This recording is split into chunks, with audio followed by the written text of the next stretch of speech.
nimuhorane n'umukama inkuru nziza ya Yesu Kristo nk'uko twayandikiwe n'Amatayo Mweranda.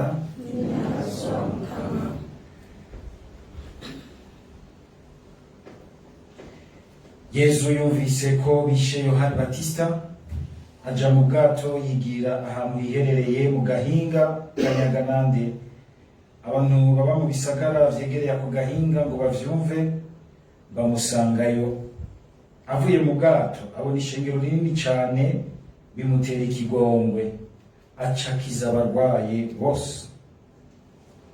Abigishwa babonye buriko burira, begera Yesu bamubaza bati, ahantu ni mu gahinga kandi burije, rungika abo bantu baje mu mihana kugura ivyo kurya. Ariko Yesu abishura ati, nta kibajana, namwe nimubaha ivyo barya. Nabo bati, nta kintu dufise ngaha, ndetse imikate 5 n'ifi 2. Ababwira ati, binzanire. Ahejeje kubwira ishengero ngo ryicare hasi, yakira ya mikate na za fi 2 arangamiye hejuru, arabihezagira, hanyuma amanyagura imikate ahereza abigishwa biwe, nabo bahereza ishengero. Bose bararya barahaga, begeranije ivyo basigaje buzuza ibisimbo 12.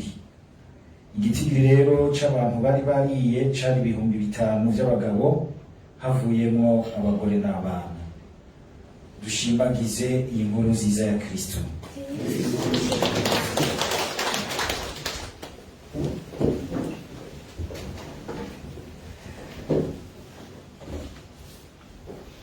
Mukuzirikana amajambo y'Imana mu gisoma ca mbere, tugeze ubu mu gitabo c'ibiharuro, igitabo kimwe muri vya bitabo 5 vya mbere vya Bibiliya, bitabo Pentateuch.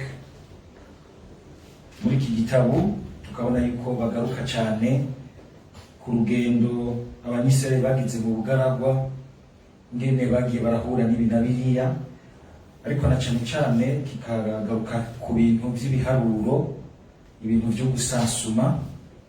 Bijya biharuro muri ko muragisoma, ushobora gusoma ukamenya behageze n'igihe birakurambiye. Ni ikimenyamenya c'ingene Imana umwe wese imuzi ku izina ryiwe. Hari ijambo Yesu avuga ngo n'umushatsi wanyu uri ku giharuro. Hano bijya rutonde rw'ibiharuro bakiza bati, kwari kugomba kwandika igitabo nyene kirimo ibintu vyosoya, harimo inyigisho hajya yuko umwe wese muri iki kigwi c'abantu miliyari bari ku isi, Imana irazi igiharuro cawe, irakuzi. Nuragaciye aho. Umuhanuzi Izaya akagira ati, ndi n'agaciro mu maso y'Imana, uri mu biharura nk'abo mu gihugu cayo, nk'uwo mu gihugu cayo. Ariko na cane cane tugaruke ku vyo uyu munsi ijambo ry'Imana ridushikirije, rigomba kutwigisha ingene twomenya kwifata igihe natwe muri uru rugendo rurerure turimo rw'ubuzima rudushira mu gihugu c'uburukiro, hamwe ukwemera kwita mw'ijuru, muri Yerusalemu yo mw'ijuru. Uko tugenda turahura n'ibi na biriya, mbega twovyifatamwo gute? Amageragezwa namwe kuri twese, mbere bamwe mugasanga baca mu mageragezwa menshi, cane cane abarongoye abandi. Burya abarongoye abandi baraca mu mageragezwa menshi. Hari uwejo niko turaganira, ngiye tuyaga ibintu bigoye bica muri Ekleziya, anamubwira nti, ubu jewe maze imyaka mba hafi y'abepiskopi, niho nzi intambara bagwaniza arizo. Mbere umuntu amubona arengana ngaho, abona umuntu asharije muri rya kanzu nziza, umenga yamafisi freshe, hari indani mutazi ibidosiye biniganira muri we. Intambara gwana nk'uko kwa Musa bamubona ati, Imana yaramubwiye neza ikoresha ibitangaza, muga mwumva uyu musaraba atwaye. Uretse ko ababaye amagogo amwe n'igihugu ciwe, nawe nyene ntiyokwanka kurya akanyama keza, ntiyokwanka kurya ibitungurusumu, ibitunguru vyera, ntiyokwanka kurya ibipwaro. Ariko ukabona ingene avyifatamwo, ko atari ko igihugu kivyifatamwo. Amageragezwa amwe ducamwo, aya mageragezwa ducamwo muri iki gihugu cacu, tuyifatamo gute? Ubwo dushira imbere inda ariko tugiye mu buja, canke dushira imbere ubwa mbere iteka hama ibikurikira bidutunga bikaza? Ico ni ikibazo gikomeye cyane. Igihugu umenga gishaka gusa koroherwa, mugabo gitakaze iteka ryacu, gitakaze liberté, gisubire hari inyuma, bafatwe nk'imihimbiri, nk'imbwa ziraho, nk'imbunuza ziraho, mugabo bahage gusa nta kibazo. Aha mwibuke ivya bintu byose usanga umenga umuntu akoreshwa n'inda gusa, mugabo ataraba umutima wiwe, ataraba ico bimuhindura mu muntu w'imbere, icari wa wundi yamaho acitse iki. Hariho ibintu bimwe bimwe turya, hariho amatungo amwe twirundako, hariho amashenetano twambara, hariho amajinisi meza twambara, hariho ibizu vyiza vyiza twicayemwo, ibidiva, mugabo umutima ukaguma ukubwira uti ivyo bigaragaza ubuja urimwo muri wewe, bikakubuza amahoro, ugatwenga ariko udatwenze, ukisiga ukagira ifreshere, mugabo muri wewe nta bwiza ugira, ni ibintu vyo guhadikiriza, nta mahoro, nta butonganuke, nta reme, nta ego. Ijambo ry'Imana uyu munsi rikakwereka riti mu bisanzwe ushobora kuba warahushije kugira icyo bita hiérarchie des valeurs. Uyu munsi wumvise iri jambo rikagutumira kwiyumvira. Musa ari mu mageragezwa amwe nabo, igihugu kiri muri yo kiridoga, kikidodomba, kikijogota, kigatuka Imana na Musa, kikagomba kwisubirira hariya. Hari umuntu w'imbabazi nyinshi n'ikigongwe twaje tuganira, arambwira ati Pati, ubu nanje ngira ngo umuntu w'umumesha, kubera ibigongwe n'amangirira abantu baraprofita, baranja bakangirira nabi, baguma baza bafatira ku bigongo, nanje ngo mbambe umudiri. Kandi umuntu iyo ameze neza, hari igihe abantu menga baca bagomba kumurendegerera ko bana batuyugunya aryoshe kurya. Ariko biteye bitebuke, ubuzima buratera bukagaragaza uwariko aragirira nabi umuntu agomba kumugirira neza, aheza nabi gose, aheza ivyo bintu bihera nabi gose. Wihenze ukihenda ugasanga uri gukoresha ikigongo c'Imana ugomba gukoreramwo nabi, umenye ko igihe uriko urabukaranga Imana iri munsi y'urujo. Hari igihe wibaza uti n'uyo muntu umenga nakagugu mpendesha ibigongwe vy'Imana nkagaragura uko nshaka, ariko umenye yuko bigarukira ku Mana, kuko abigira ku izina ry'Umukama. Umenye kuri kurahagurutse Imana yonyene umunsi yahagurutse kakwereka icyo ishoboye, nakazi kanuzwe rwose nakwigishije. Musa wewe hakwidodomba, hakwijogota, agaca agenda kwitura Imana, akarira Imana, kandi akarira mukora, akayibwira ati je ndaremerewe n'aba bantu. Ariyabandona mu minwe y'Imana. Mugihe imbere y'ibintu twese turababara, ariko muri ubwo kubabara ntitwifata kumwe.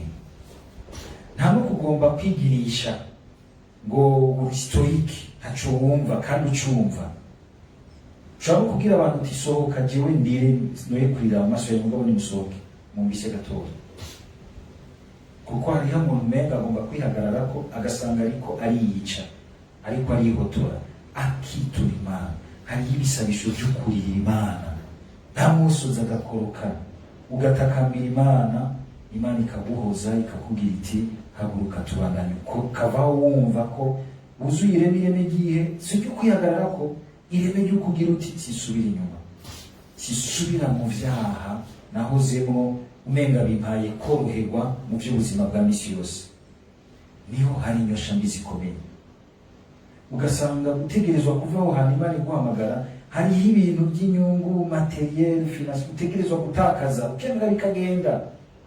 kandi wamenye ko bigenda ntusubireyo kuraba, kuko hari igihe umenga ubuzima burakugize ko pesi umuti kijya gihe naho nari merewe neza, reka asubireyo. Izo nyosha mbi ziratera abantu bose.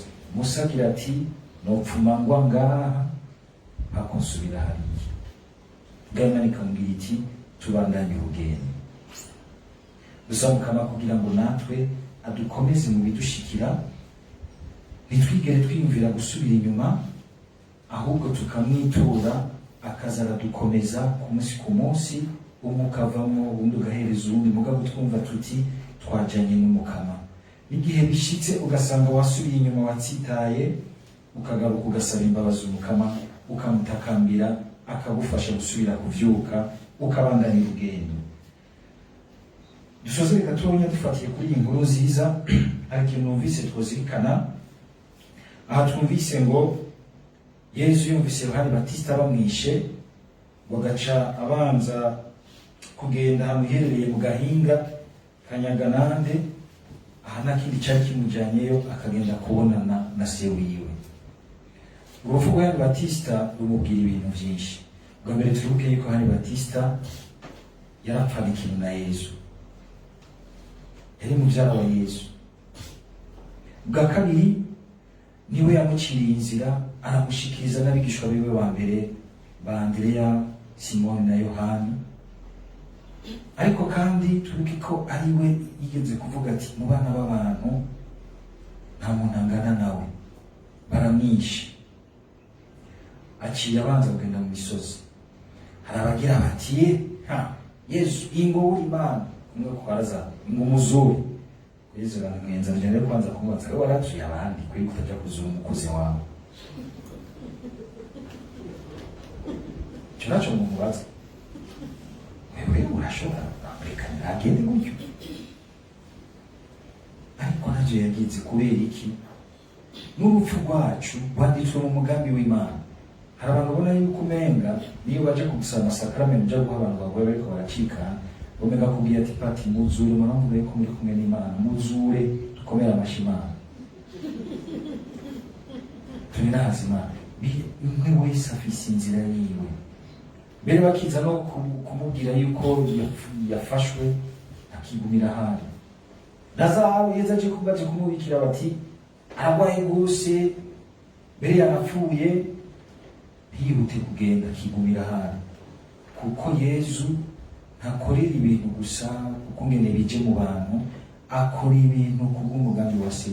Ibintu byose hagereza abwira n'umushatsi wanyu uri ku giharuro, Imana byose irabikurikirana, kushimye kujyana nayo akaruhukira muri yo, aratekana. Ugombye nawe kumera ugendera ku vyiwe, akagomba ko Imana yoca yinjira mu nzira yiwe, niwe adurumbana akabura amahoro. Kwishira mu bintu y'Imana, kurika Imana iyo nyene ikagenza ubuzima bwawe. Yesu nawe nyene yarababaye, agasubira inyuma mu bugaragwa, nta nkeka agiye gusubira kuzirikana nawe, agiye kugira kugandara kwiwe no kuja kuyagana se. Kuko urupfu rwa Yohani Batista rurabura ubwiwe, kuko bari mu nzira imwe, nawe nyene azoca muri iyo nzira. Ubwiye umuntu atuvuye hagati, tukarira, tukamufuba, tugaca duca ku mazi bisigaye bigira rimwe, tukamuganduka ko ubwo ntawe usanga umenga biherenga. Ubwo birakwibutsa umunsi wawe nawe, umunsi wo gutaha kwawe. Atari kugira ngo uwo munsi tuwugiremo ubwoba bw'urupfu, oya, ahubwo uwo munsi dutangure kuwubamo uyu munsi. Sinzi umurigeze kubona mugano ko yabiraba mu ndabo mugira nk'iy'umwiheburo, abonye abantu bariko barahimbaza ubunani baryohewe makabusha, arabatwenga ati nta muriko muhimbaza iki? Atabo umunsi murabavuye ko mugire mugwegereye gusumba, namwe ko mugira iminsi mikuru upfu niko buraza. Oya twegere twogira tuti twegereye upfu, mugabwira tuti twegereye kuzoja kumubona. Kakaririmbo bavuga berekeza kuri Bikira Mariya. Zojiwe mw'ijuru zoja kumubona. wowe niwumva umenga urupfu gusa n'ibintu biteye ubwoba kuko umenga sinzi bizoba, oya ni akaryo ko kuja kubona umwe atubona mugabo twe tutarashobora kumunaniza n'amaso yacu. Amen.